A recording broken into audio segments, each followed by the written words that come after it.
I have whiplash from watching this movie, and it's no sudden move, but I'll probably say one sudden move or no false move or one false move. But man, I read it was kind of by design, where Soderbergh was just like, let's just keep them going with the whiplash and the double crosses and the double crosses on top of the double crosses and the multi-level double cross and the double cross of the double cross. And with that, it just makes it a really fun movie to watch. I mean, not to mention the way it was directed, the way it was acted, the way it was paced. It was just a lot of fun. And then you throw in the along with fun, you throw in the real true tragic story behind the movie, which is the leveling of black neighborhoods all over the country with the highway system, with redlining. So it's my hopes that someone doesn't know about this kind of history and how it's just built into the fabric and to the systems of this country to oppress certain people. I hope a movie like this, even though it's it was kind of peppered throughout the movie, but especially towards the end, about just this terrible history of this country of ours. And how history can have, moments of bravery and triumph, but then also moments of just quite terrible and harmful actions. So the movie is kind of revolving around that, and it's a crime movie. It's a film noir. It takes place in the 50s and away from all the smartphones and all the technology. But it's really just about, what I really liked about this movie was that I think good movies project themselves onto you, so you feel what the characters feel. And watching this movie, I just felt a string of anxiety. Because no character was ever able to relax, because just like that, they could get killed or they could get hurt, or they didn't know what was happening next. And if anyone made a sudden move, they were ready to strike or kill or be killed with this. So I definitely felt that throughout the whole movie, throughout all the different stages, from the quote-unquote babysitting of the house all the way to the end, where you didn't know what was going to happen to Goins, to Don Cheadle's character. And let me just say something about Don Cheadle. I have been living with Don Cheadle, figuratively, of course, but since the beginning of the pandemic, especially during lockdown, where I started watching House of Lies, and then after House of Lies, I watched Black Monday, so I'm all caught up to that, and now I'm watching No Sudden Move. So it's just been Cheadle Extravaganza at my place, and he's such a great actor and such a great presence. House of Lies was all right. Black Monday is a lot of fun, and No Sudden Move was good as well. So, and not to mention the ensemble cast. Like, what a great cast all around. Some had big parts, some had small parts, others were unbilled, like Matt Damon. And Matt Damon was excellent in it. Oh my God, that monologue that he gave. And I don't think he's ever played a character like this before. The kind of just basically the puppet master, the person of privilege in a powerful position, pulling all the strings and then just getting what he wants at the end, kind of foreseeing or hiring the quote-unquote right people to get back what's his, and making more money in the process. Even after the Justice Department found all these companies guilty, no fines were levied, as it says at the end. So he was excellent too. I did read that George Clooney was scheduled to be in this movie, but he did not want to do it because this was actually shot in listen, we're still in a pandemic now, This was shot before vaccinations, so I would imagine, I believe the Directors Guild was responsible for safety of the set. I don't think anybody caught COVID during the shooting of it, and lucky them. But George Clooney has an asthmatic son, so he didn't want to take any risks, and why take that risk when not like he needs to work. And he obviously has his son's best interest at heart. And I'm sure George Clooney has a nice sprawling estate where his son is comfortable and safe, as well as his family. So I would have been interested who he would have played. I don't think there was any news who he would have been cast as, but maybe the Matt Damon role. If not, he could have played a slew of characters. And speaking of characters, it was so cool to see Ray Liotta in this, and Brendan Fraser, who I have been living with Brendan Fraser figuratively, of course, because I watched all of Doom Patrol while in lockdown, and he was excellent in Doom Patrol. He was great in this, and I just, I remember Brendan Fraser from Airheads and Encino Man, but before that he was in School Ties, so it showed the range that he has, as well as The Mummy, an action movie, but he's a really good dramatic actor. He was excellent in The Affair as well. So and he was good in this. So great ensemble cast, great filmmaking, great directing, and a great movie all around. Just so much fun. Keeps you on your toes. You're kind of not sure how it's going to end or what's going to happen to who. You think someone's going to get away, and before you know it, they're gone. And then when you think someone else is going to get away, before you know it, they're gone. And it just shows. I think of levels when I watch this movie. So you have, just a regular schmo going to work, gets involved in something, and then you go to his boss, and then his boss's boss, and his boss's boss's boss, and his boss's boss's boss's boss.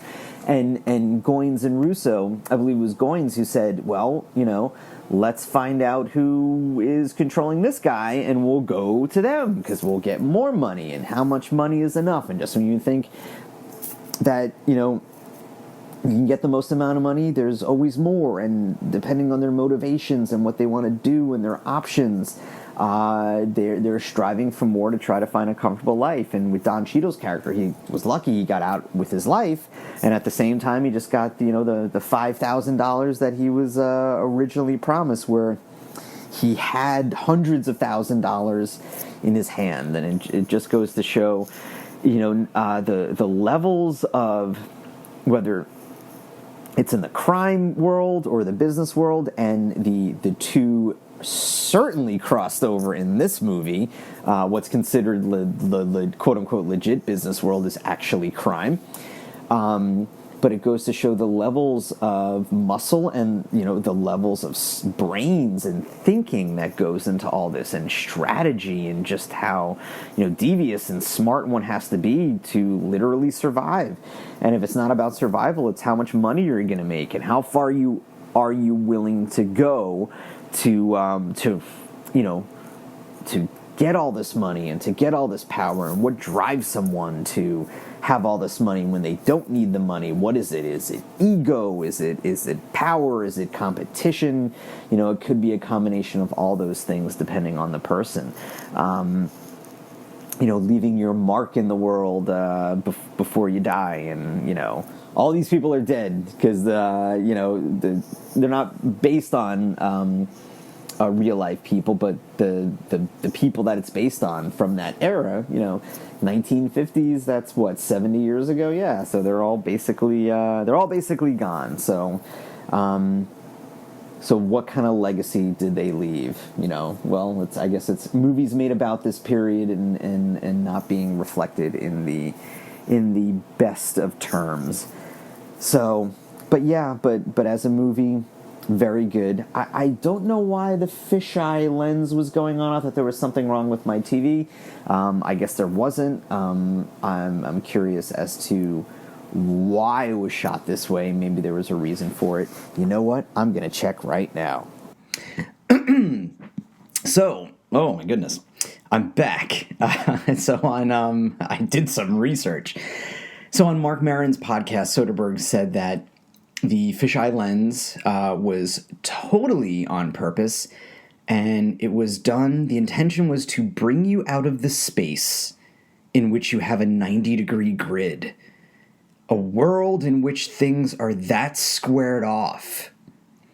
And he said it felt wrong to have images that were that sort of square. So I interpret that as being... So he's saying it just felt wrong, and I don't believe he went any further than that.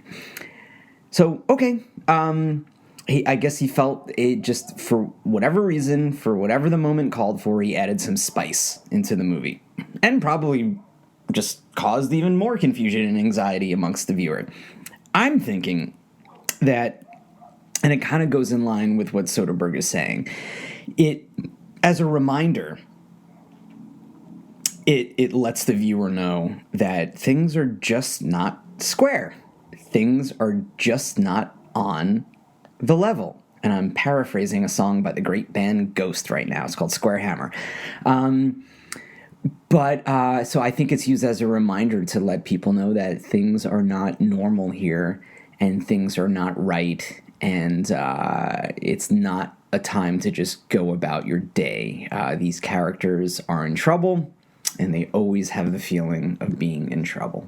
It was an interesting choice because you're not used to all of a sudden being like, whoa, what is going on? You know, like you can watch a fisheye lens when someone's looking through a peephole, but as far as, during a quote-unquote regular part of the movie, it's not something I've seen before. So yeah, there you have it. I just want to thank my friends from the Insufferable Bastards podcast because I listened to their review and then I shut it off because I think they were about to go into spoilers. So they liked it a lot. I do trust their judgment, and they got me to watch the movie because at first I was like, all right, whatever, it looks all right, cool cast. But I'm glad. I'm glad I listened to their podcast and they recommended it indirectly for me. So yeah, if you want to recommend this podcast, go ahead. You can rate and you can share wherever you're listening, and then you can follow me on Twitter at MMAM Podcast. You can find me on Facebook at MMAMpodcast.com, and you can email me at MMAMpodcast@gmail.com. So I hope everyone's okay. I'm okay. It's been a while since my last podcast. Just things have been really, really busy for me. But I'm doing all right. I'm fully vaccinated. New York has certainly opened up from where we were 6 months ago. It's almost like night and day. But unfortunately, the case positivity rates are creeping up all around the state. Relatively speaking, for the rest of the country, we're doing really well. That being said, though, it's the positive cases are mostly like 99% from people who are unvaccinated, which means if you're not vaccinated, please get vaccinated. Just think of the things you can do safely when you're vaccinated. Think of the people you can protect when you're vaccinated. If you want to be a hero, this is the way to do it. Get vaccinated and protect those who can't get vaccinated yet, or just can't get vaccinated in general, the really vulnerable ones. That's how you can help each other, and that's how we can defeat this virus so it's just a nuisance instead of the killer that it is. Millions of people have died all over the world, and please do not become one of them, especially when it's just so preventable. Another way to gain strength is to get your information from credible sources. New York Times, BBC, USA Today, NPR, Washington Post. They're just a few great resources that give you the facts, that give you the news. It's not shadowed in propaganda or emotion. They live within the nuance. They tell you what's true. They tell you what's not. They have a whole process that they follow to try to get the truth out there. And if they make a mistake, because they're all human beings and human beings make mistakes, they let you know about it.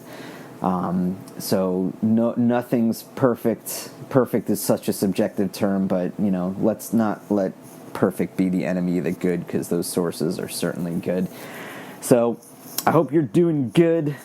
I'm doing all right, and I think that's it for me. Hopefully I'll have another podcast very, very soon, a lot sooner than it's been since the last one. So take care, everybody. Bye.